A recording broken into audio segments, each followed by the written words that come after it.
How many provinces in the Philippines? I don't know.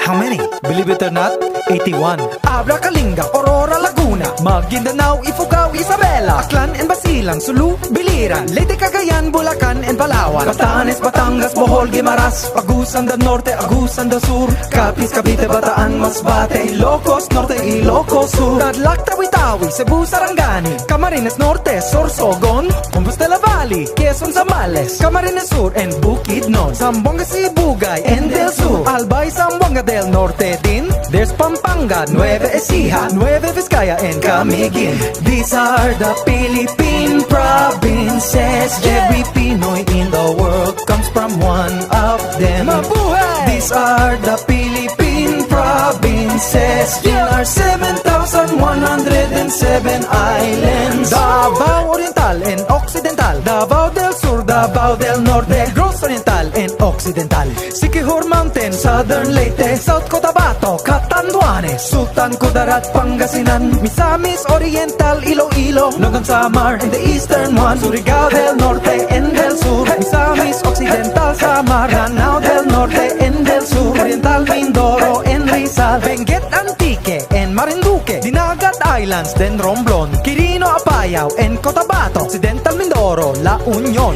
These are the Philippine provinces. Every Pinoy in the world comes from one of them. Mabuhay! These are the Philippine provinces. There are 7